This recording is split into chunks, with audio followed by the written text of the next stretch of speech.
Parce qu'il est ce Dieu-là qui suscite les charognards pour nous nourrir. Il est ce Dieu-là qui appelle un gros poisson, sort de l'eau, l'emmène vers toi pour que tu payes l'impôt. Il est ce Dieu-là qui a la capacité de te donner une adresse, une résidence. Là où il veut, il peut le faire. Dieu ne travaille pas avec notre salaire. Il ne travaille pas avec nos fonctions. Il ne travaille pas avec notre business. Parce que le fruit de notre effort est né du jugement. Mais Dieu, il nous bénit. Et la bénédiction de Dieu est céleste.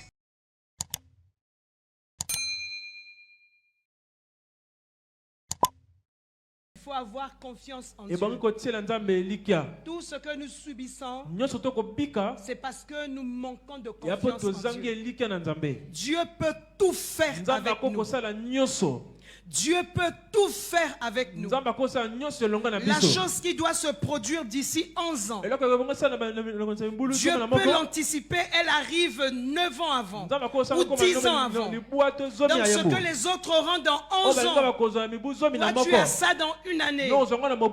Alléluia. Amen. Et ce que les autres ont eu pendant 20 ans, que tu n'avais pas, Dieu va te faire rattraper ces gens et t'emmener au-dessus de ces gens, de faire avancer.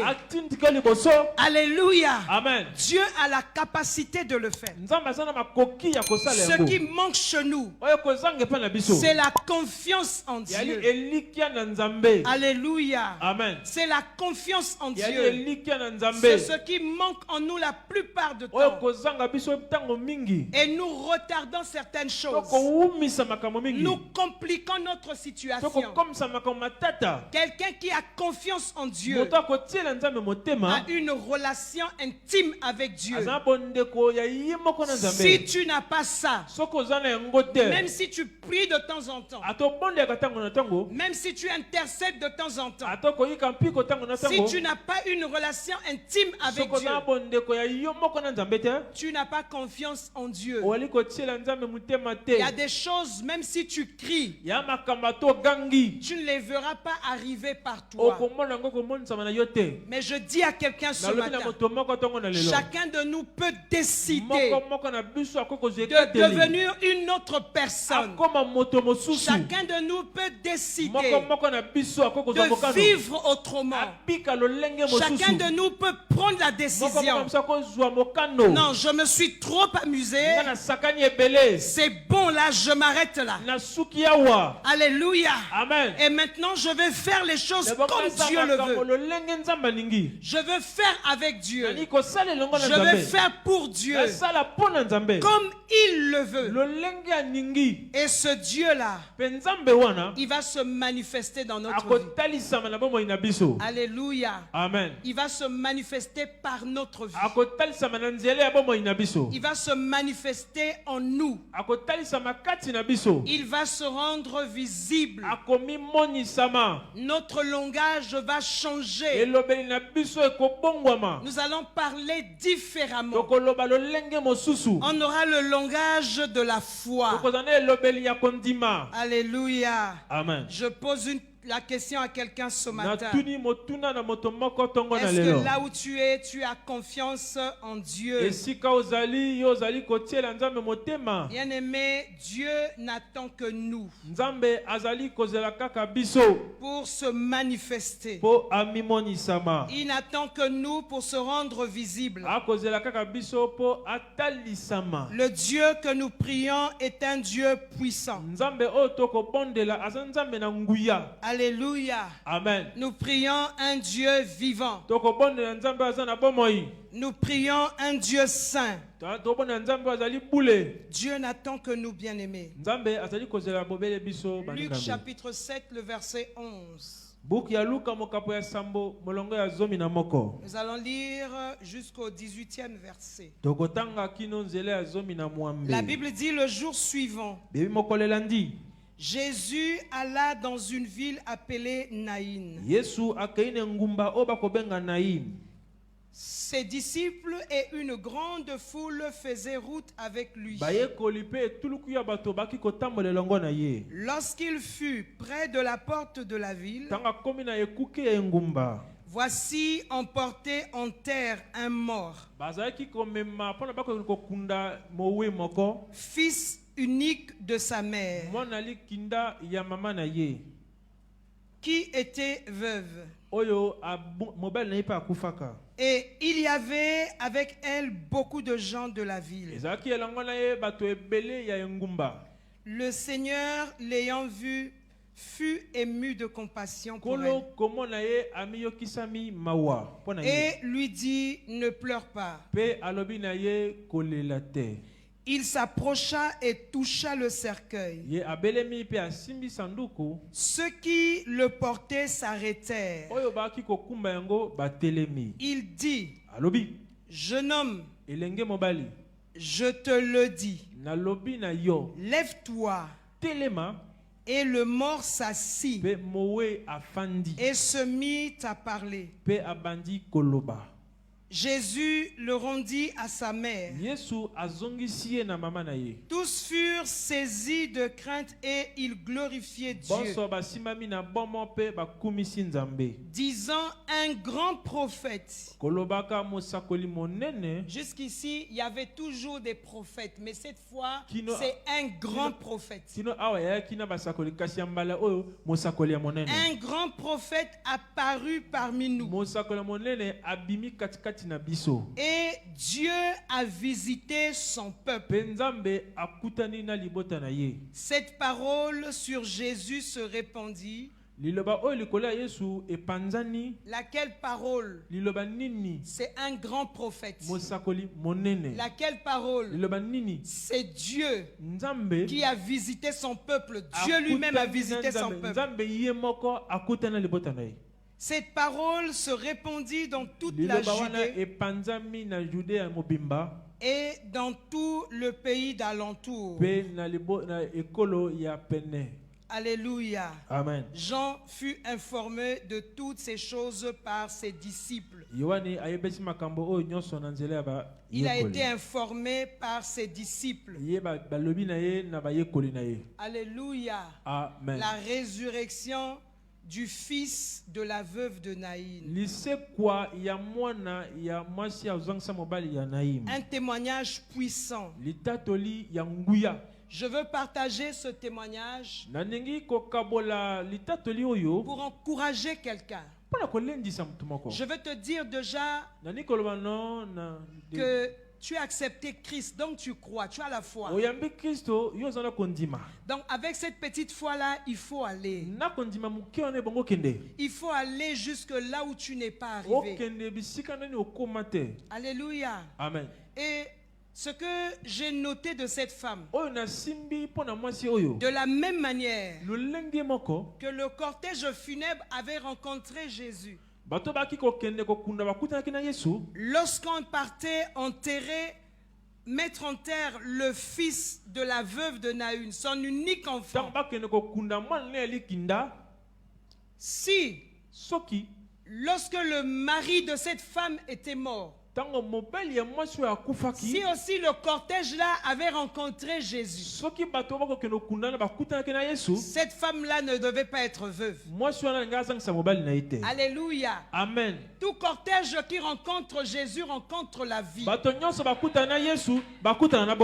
Elle est veuve parce que lorsqu'elle partait enterrer son mari, ils n'ont pas rencontré Jésus en chemin. Mais là, il va maintenant enterrer son fils, son unique enfant. La grâce que cette femme a, c'est qu'il est en train de passer au bon endroit, au bon moment. Elle passe juste pendant que Jésus aussi passe. C'est la même grâce que cette femme de la Samarie avait trouvé lorsqu'elle était venue au puits. Elle était venue au puits au bon moment. Elle était venue au bon puits. Alléluia. Alléluia. Amen. Alléluia. Amen. Elle était arrivée au bon moment.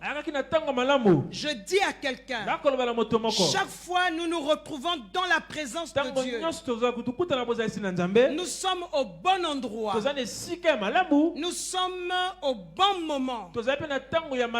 Alléluia. Amen. Chaque fois que tu es dans la présence de Dieu, chaque fois que tu es dans la communauté des saints, chaque fois que tu te trouves là où les enfants de Dieu sont rassemblés, la Bible dit là où 2 ou 3 sont réunis en son nom, il est au milieu d'eux. La Bible dit il est doux et agréable pour des frères de demeurer ensemble.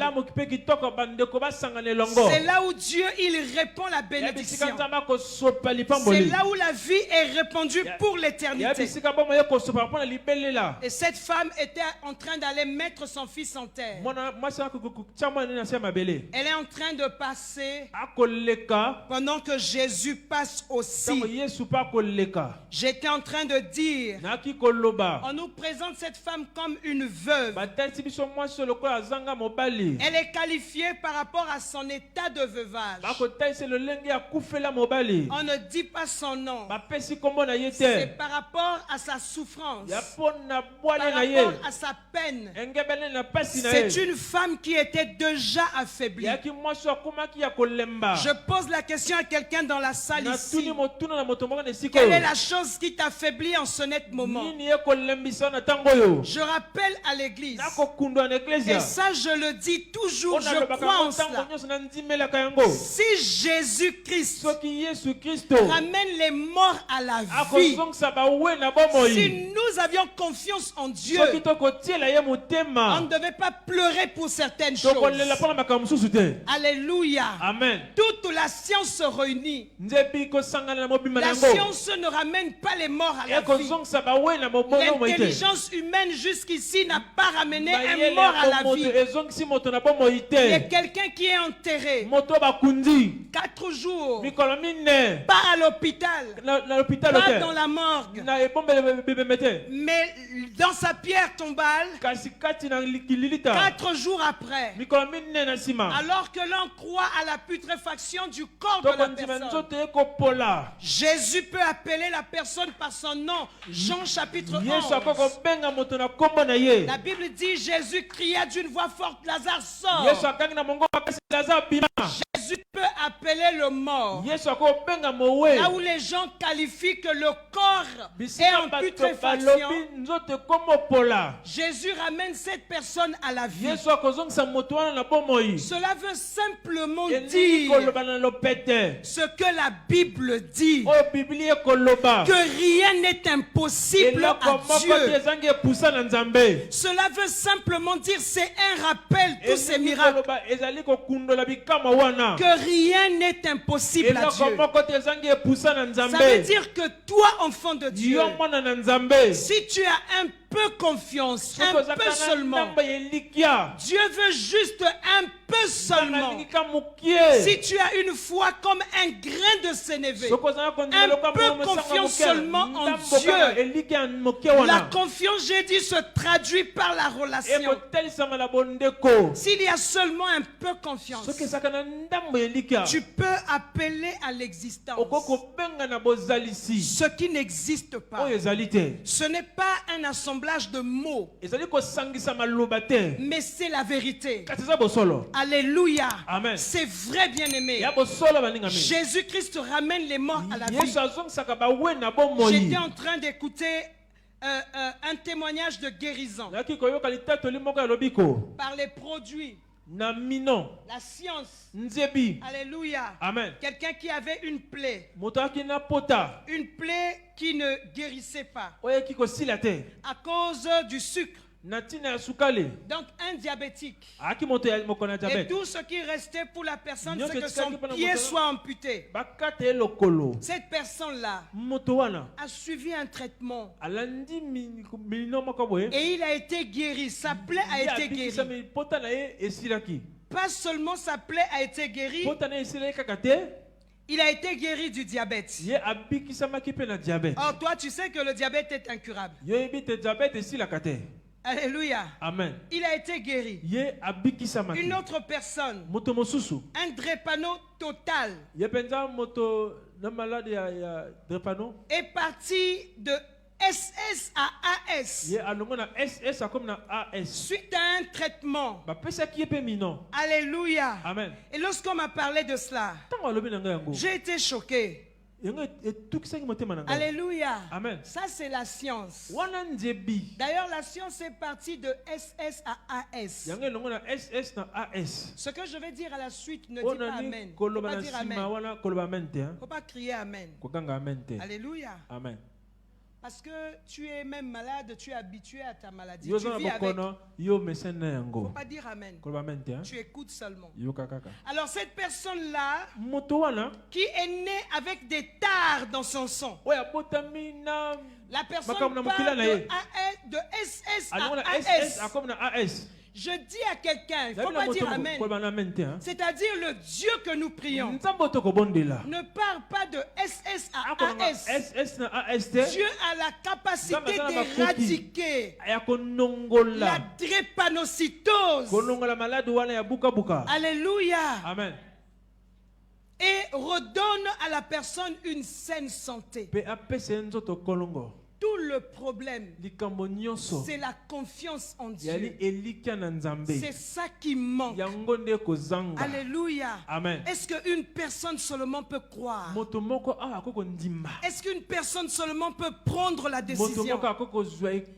Est-ce qu'une personne seulement peut décider de vivre autrement? Quand Dieu te visite, bien-aimé, le jour où Dieu va te visiter, tu ne seras plus jamais la même personne. Alléluia. Amen. Tu ne seras plus jamais la même personne. Jésus-Christ est Dieu. Il a ramené le fils de la veuve de Naïm à la vie. Il a guéri le fils de la veuve de Naïm. Les fonctions de son corps ne fonctionnait plus. Tous les organes de son corps étaient éteints. Plus rien ne fonctionnait. Et on partait l'enterrer. Alléluia. Amen. Et Jésus l'a guéri. Jésus l'a guéri. Sans même la demande de la veuve. Elle n'a même pas cherché. Elle n'a même pas demandé qu'on puisse ramener son fils à la vie. Elle était affligée. Elle sait que c'en était fini pour elle. Plus d'époux et plus d'enfants. Alléluia. Amen. Elle ressemblait à Naomi, qui pouvait dire: ne m'appelez plus Naomi, appelez-moi Mara. C'était une femme triste. Alléluia. Amen. Cette femme-là n'a pas cherché le secours de Dieu. Lorsque je parcours le témoignage, mais Dieu a relevé son fils. À combien plus forte raison, toi qui cherches le secours de Dieu? Est-ce que tu peux chercher le secours de Dieu pour que tu aies une autre histoire? Alléluia. Amen. Pour que tu aies une autre histoire. Mettre sa confiance en Dieu et vivre le miracle. Mettre sa confiance en Dieu. Vous savez, j'étais en train, il y a 2 jours je crois, il y a quelques jours,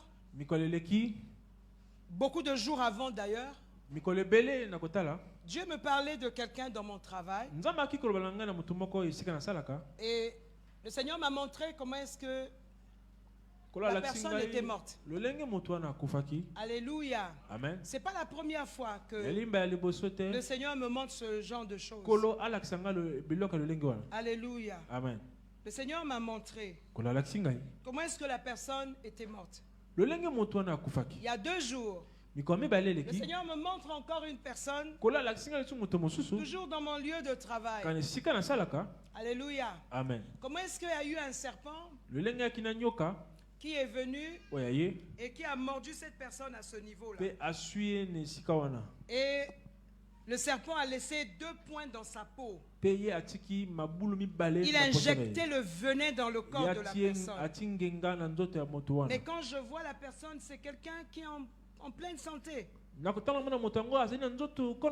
Alléluia. Amen. À un moment donné, j'étais en train de me poser la question, est-ce que j'avais fait un songe?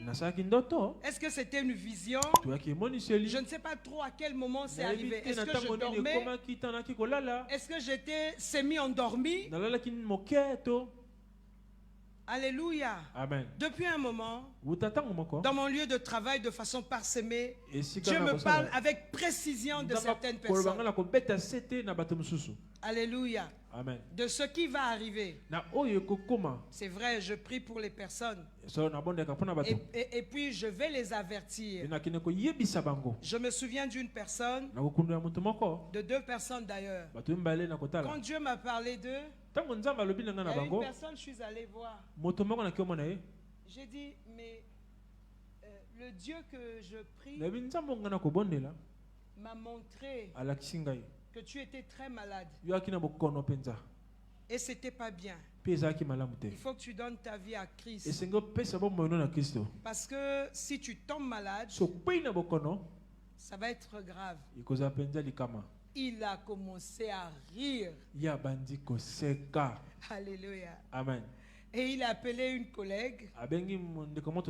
Comme c'était un chef, il a appelé une collègue. Il dit, viens, viens, viens. Il a continué à rire. On dit, tu as vu ta soeur? Elle a fait un rêve là-bas sur son mari. Elle vient dire que c'est moi. Il dit, bon, tiens ça, c'est pour mes nièces. Je crois qu'il a mis 10 000 francs dans mes mains et 10 000 francs dans les mains de ma collègue. Il a continué à rire, il est parti. 2 semaines après, il est tombé très très malade. Quelques jours encore après les 2 semaines, son état s'est aggravé. Je suis allé le voir dans son bureau. Il ne pouvait pas me fixer comme ça. Alléluia. Amen. Il avait juste ses regards sur terre. Il n'a pas pu me fixer. Alléluia. Amen. Après mon passage, je ne sais pas s'il avait fait 2 semaines, il est mort. Alléluia. Amen. Je lui parlais tout le temps de mon Dieu. J'étais en train de dire à quelqu'un, si tu as confiance en Dieu, le Seigneur a la capacité de changer toutes choses dans notre vie. La parole de Dieu par Paul le dit. Efforce-toi. Bien-aimé, impose-toi. Efforce-toi une façon de vivre devant Dieu. Nous faisons des efforts pour certaines choses. Fournis aussi des efforts pour réussir ta vie avec Dieu. Fais des efforts, discipline-toi. Commence à avoir une vie de prière. Commence à avoir une relation avec Dieu. Commence à être ferme en ce qui concerne Dieu. De la même manière, nous avions une certaine fermeté sur certaines choses. Alléluia. Amen. Nous avions une certaine fermeté sur certaines choses. Impose-toi la même fermeté. Et deviens un instrument entre les mains de Dieu. Si tu ne peux pas être colonel en marchant dans ce monde, mais Dieu peut faire de toi un général. Je dis à quelqu'un, peut-être que tu es dans l'armée et tu sais que tu ne seras jamais colonel. Ne suis pas cette voie-là, c'est une marche difficile. Dieu fera de toi un général. Alors que tu n'es pas colonel dans l'armée des humains, et Dieu va te faire asseoir avec des généraux. Dieu va te faire asseoir parmi les présidents. Alors que tu n'es pas président de ce monde. Mais les présidents auront besoin de toi. Parce qu'il y a quelque chose de Dieu en toi. Parce que Dieu est en toi. Alléluia. Amen. Bien-aimé, sois ce reste fidèle. Cet échantillon que l'Éternel est en train de chercher. L'échantillon du temps de la fin. Il y a trop de faux. Il y a trop d'épuisés. Il y a trop d'affaiblis. Mais toi, sois l'échantillon des mises à part, des fidèles à Dieu. Sois cet instrument par lequel Jésus-Christ va être visible.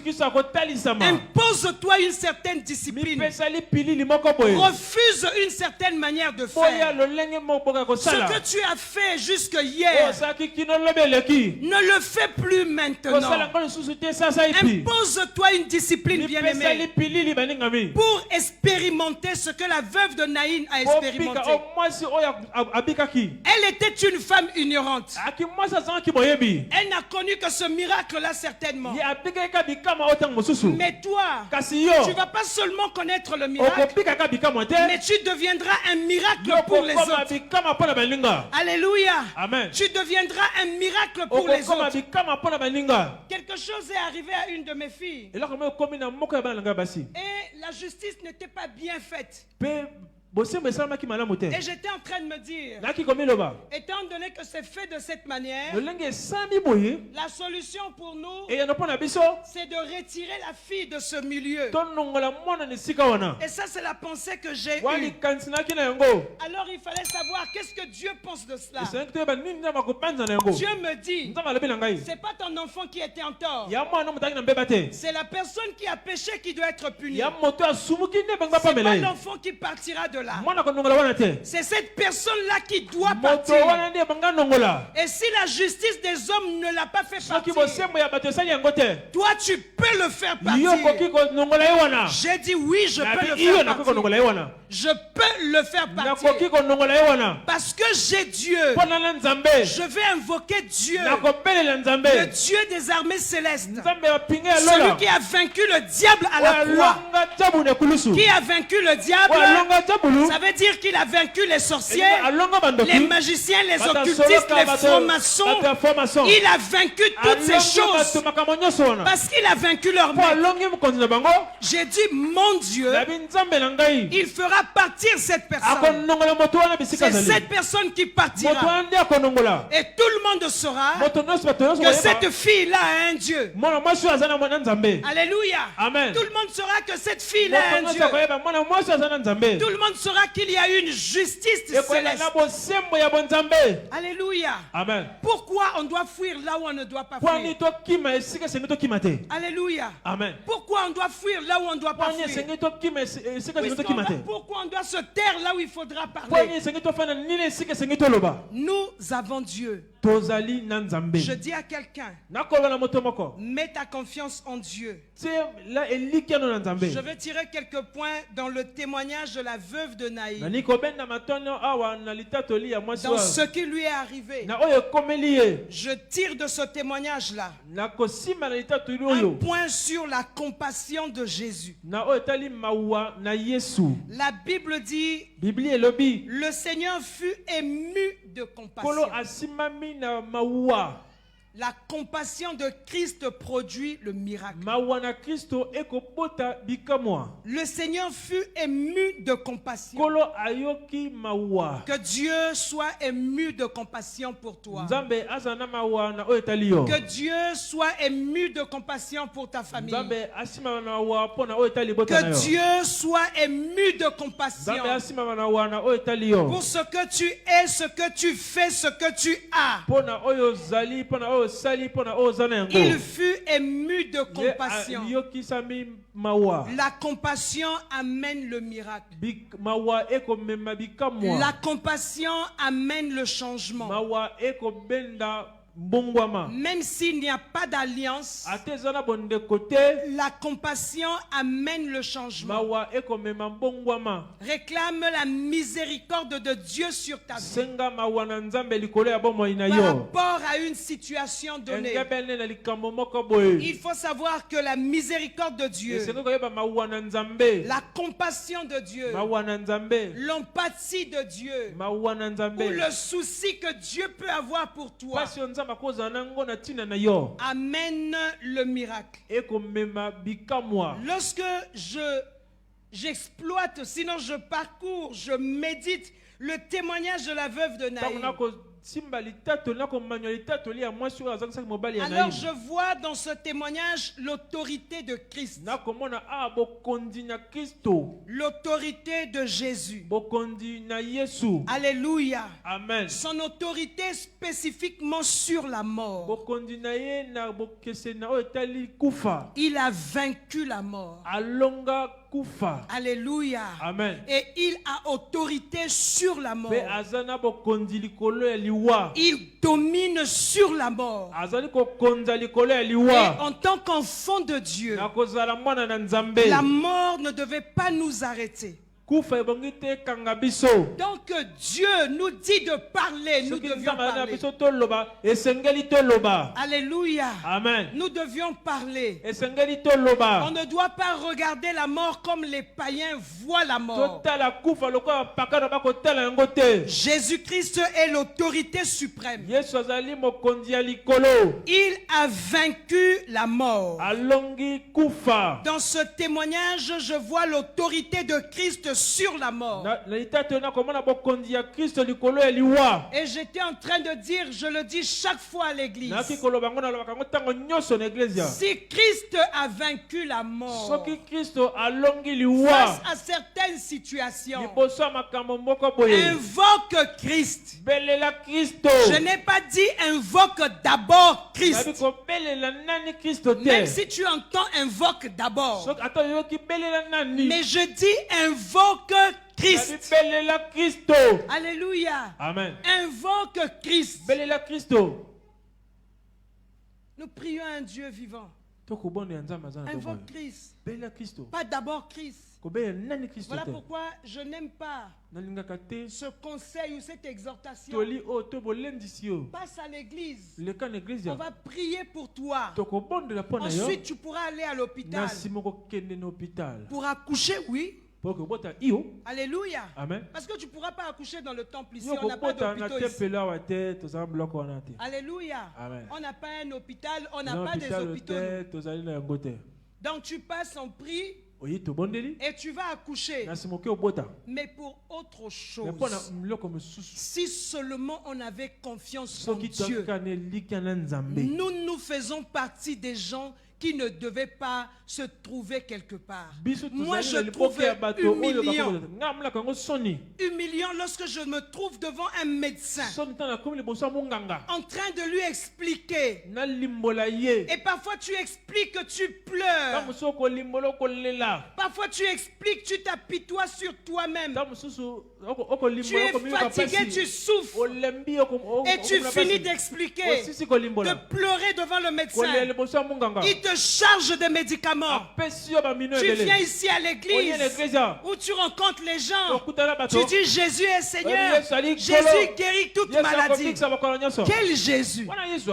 Quel Jésus qui guérit toute maladie? Alors que tu sors chez un médecin. Alléluia. Amen. On doit dire non à cette vie-là. Et là, c'est parce que je n'ai parlé que de maladie. C'est dans tous les domaines. Nous devions vivre Dieu. Nous sommes les enfants de Dieu. Dans tous les domaines. Nous devions être en paix. On ne doit pas être dans la panique. Voilà pourquoi lorsque les gens ont paniqué, il y a un autre témoignage dans la Bible où les gens ont commencé à paniquer. Et on dit à Jésus, ne t'inquiètes-tu pas? Nous sommes en train de mourir. Tu ne t'inquiètes pas. Alléluia. Amen. La Bible dit si Jésus était en train de dormir, ne t'inquiètes-tu pas. Il n'était pas inquiet. Alléluia. Amen. Et ce que le Seigneur était en train de me dire, lorsqu'on dit au Seigneur, on lui reproche de ne pas s'inquiéter, ça veut dire que lorsque la barque était en train de se remplir, il s'est réveillé. Et les disciples fournissaient des efforts pour sortir l'eau. Il a vu la barque se remplir. Il a trouvé un autre endroit bien, où il ne devait pas être beaucoup dérangé par le bruit et par l'agitation. Il s'est mis à l'écart. Voilà pourquoi on vient lui dire, ne t'inquiètes-tu pas, parce qu'on sous-entend que Jésus était au courant de ce qui se passait. Mais il a vu ce qui se passait. Il voulait tellement dormir. Il s'est retourné. Comme lorsque je vois le diable à la maison. Quand le diable arrive, je me réveille. Je dis à quoi? J'ai un sommeil. Je couvre ma tête. Je m'endors. Alléluia. Je m'occupe pas de lui. Donc Jésus a regardé.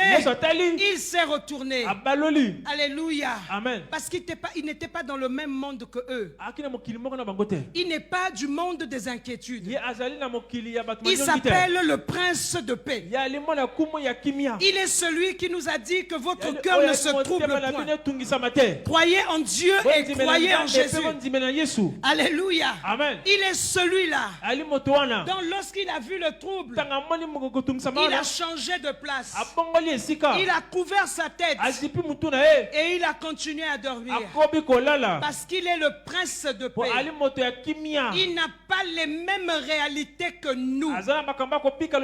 Et il voulait que les disciples quittent les réalités de la terre pour entrer dans les réalités célestes. Alléluia. Il voulait que ses disciples comprennent que là où se trouve Jésus, même si la barque se remplit, personne ne va mourir. Et il voulait simplement qu'ils comprennent, que nous puissions comprendre qu'auprès de nous et en nous se trouve le prince de la paix.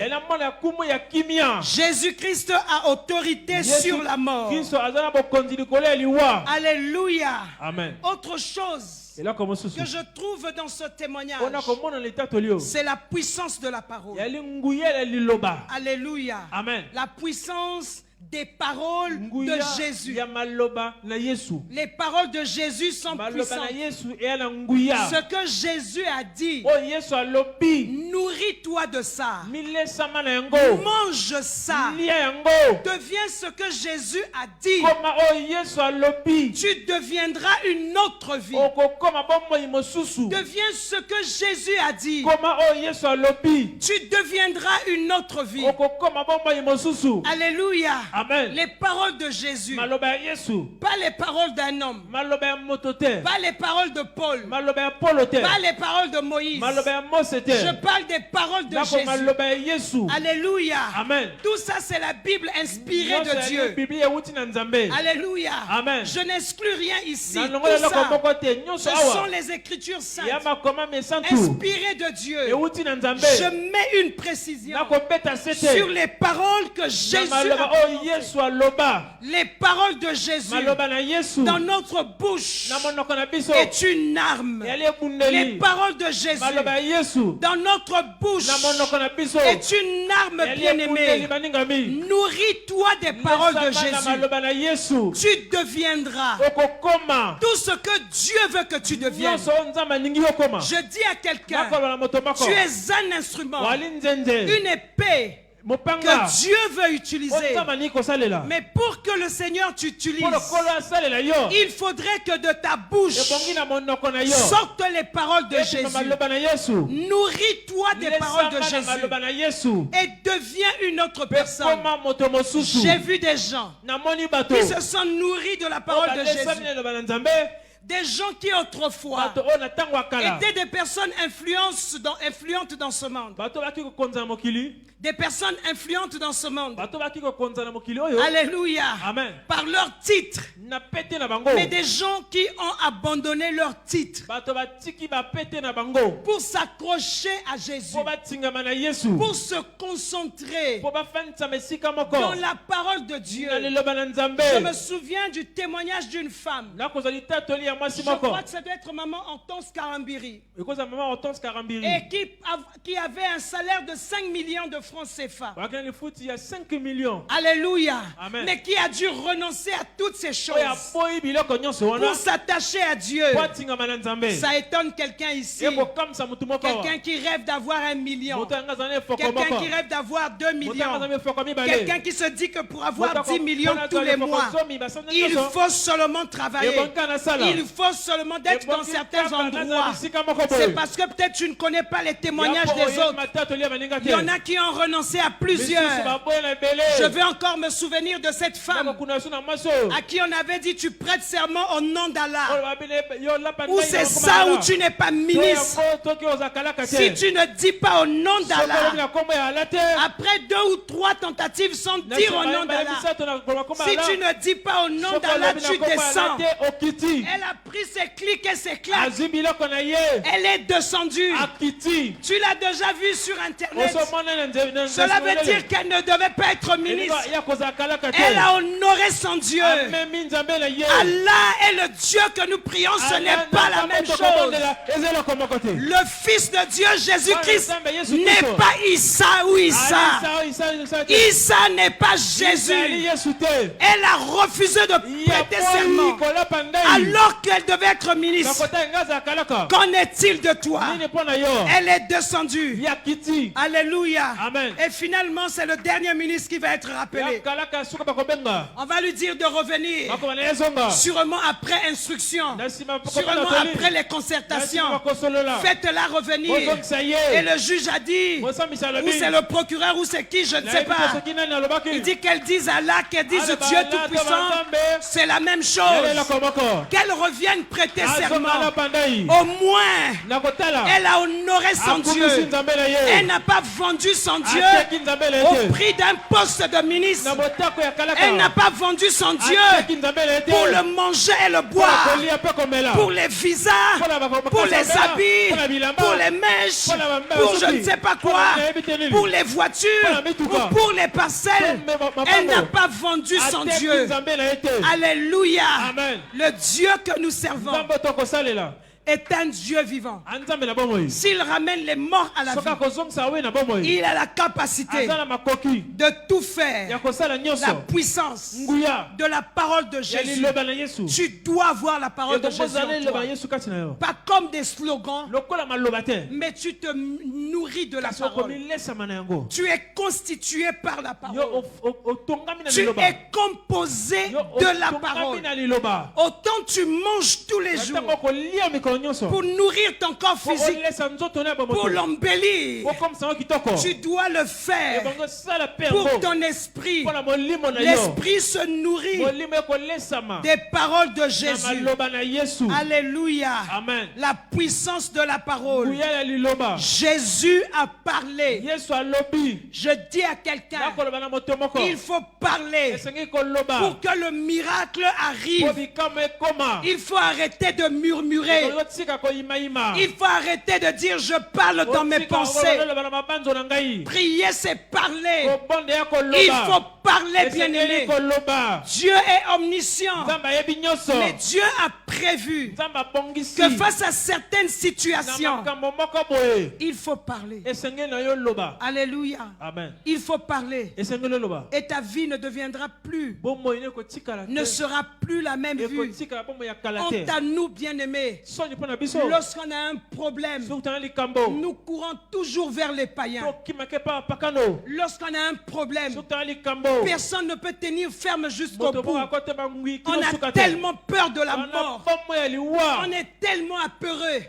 Si je continue seulement à prier, j'ai entendu même les gens dire, et la personne n'allait pas bien. Au lieu d'emmener la personne à l'église, à l'hôpital.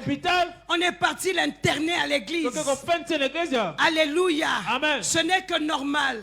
Moi, je suis d'accord que la personne a été internée là où les gens se rassemblent. Certainement là-bas, on dit le nom de Jésus. Mais ce n'est pas l'église. L'église n'est pas l'internat.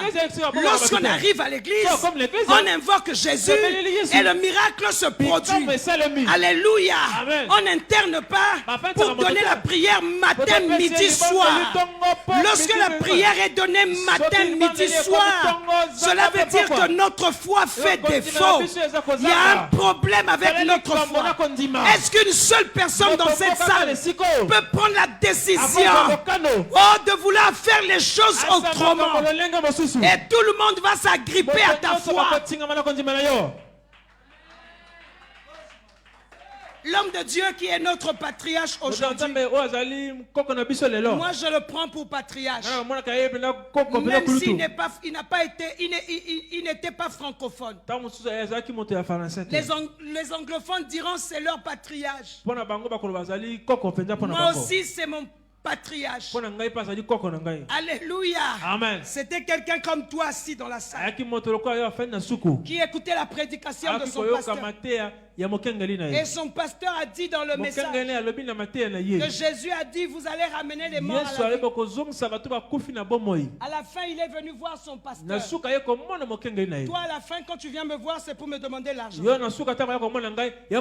Quand tu viens me voir c'est juste pour expliquer tes problèmes. On dit que quand tu rentres là tu ne vas pas manger.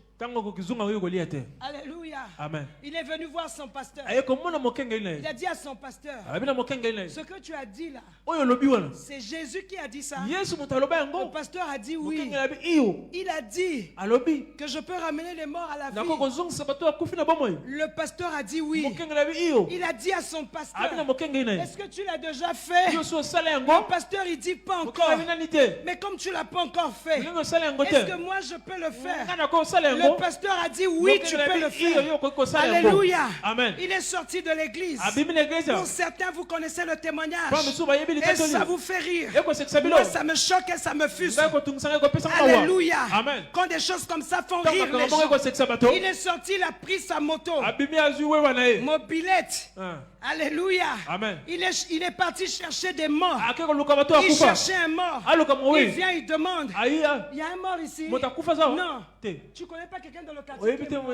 Non, j'ai pas entendu parler. Il a cherché le mort. Il dit de 11h à 16h. Et à 16h, il va trouver un premier mort. Dans une parcelle, les gens pleuraient. Une fillette de 3 ans était décédée. Il dit il y a un mort ici.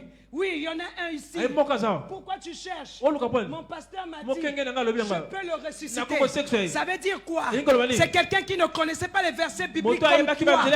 Bien-aimés, nous perdons trop de temps. Est-ce que l'année 2025, nous ne pouvons pas vivre autrement? Il y a trop de faux. Il faut que le vrai soit vu. Il y a trop de faux. Il faut que le vrai soit vu. Et le vrai, c'est l'église. Et le vrai, c'est l'église. Aujourd'hui, tu peux marcher. Tu penses que tu marches à côté du vrai. Oh, là où tu te trouves, c'est le faux.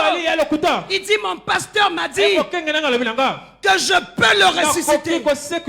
Alléluia. Amen. Et il a prié pour le bébé de 3 ans. Alléluia. Amen. Et quand je suis sa prédication, je suis comment est-ce qu'il dit?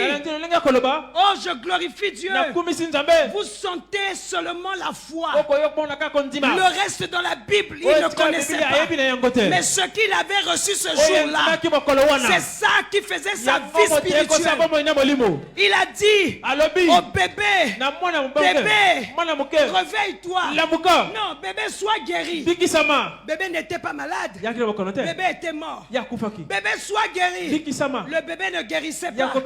Alléluia. Amen. Quand c'est comme ça, les gens t'attendent avec des bâtons. Les gens t'attendent à côté. Il a couru, il allait prendre la Bible. Voilà où ton pasteur avait dit. Il a constaté que Jésus avait demandé aux gens de sortir. Il a dit aux gens sortez. Tout le monde est sorti. Il est revenu vers son bébé pour faire ce que disait la Bible. Alléluia. Amen. Et quand il voit sa Bible, dans la Bible on a dit Talita Kumi. Il dit le bébé de la Bible s'appelait Talita Kumi.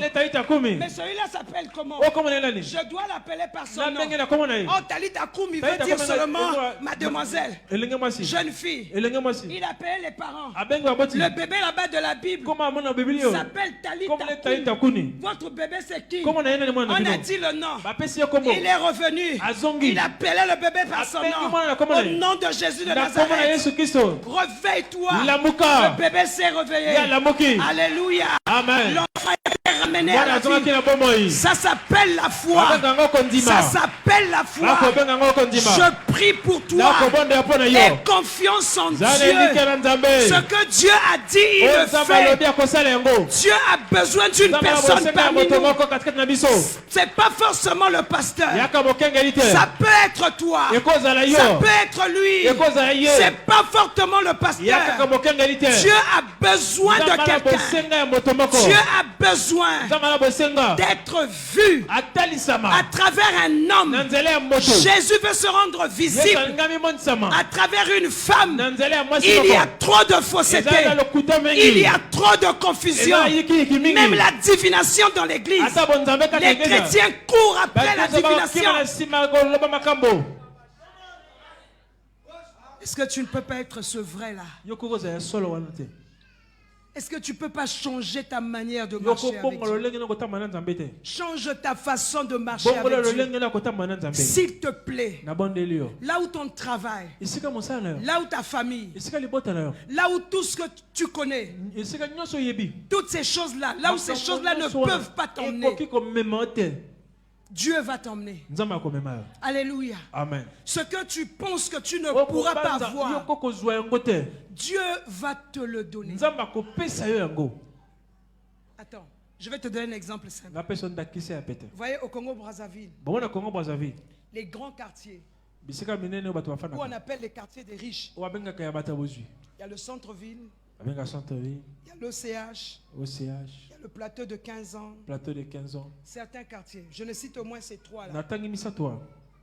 Aujourd'hui, si tu veux acheter une parcelle là-bas, il faut que tu aies au moins 200 millions. Alléluia. Amen. Tu dois avoir 200 millions, 300 millions, même plus, pour une parcelle ou pour une demi-parcelle. Alléluia. Amen. Alors, tu peux travailler, devenir directeur, devenir qui tu veux devenir. Jamais tu vas imaginer t'acheter un terrain là-bas. Pourquoi?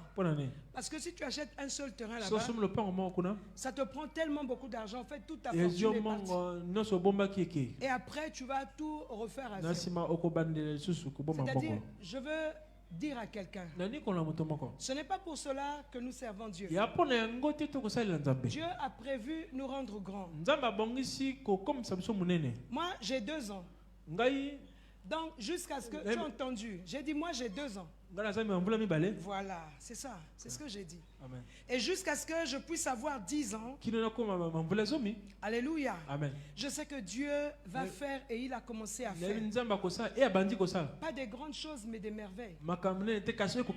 Et toi, avec ton salaire, tout ce que tu peux faire,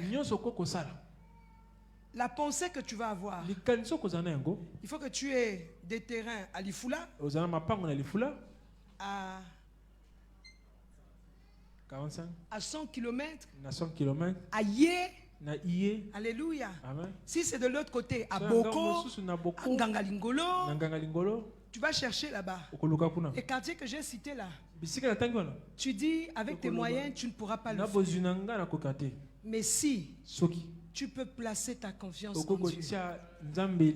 Je ne sais pas si quelqu'un est en train de comprendre Vous savez, depuis que je suis ici, je ne fais que dire la même chose. Ou encore depuis le début de l'année, je ne fais que dire la même chose. Alléluia. Amen. Je suis en train de fouiller parmi vous. Je ne fouille pas un homme, je fouille une foi. Je suis en train de fouiller parmi vous une foi. Alléluia. Amen. Ce que tu ne peux pas avoir là, Dieu peut te le donner.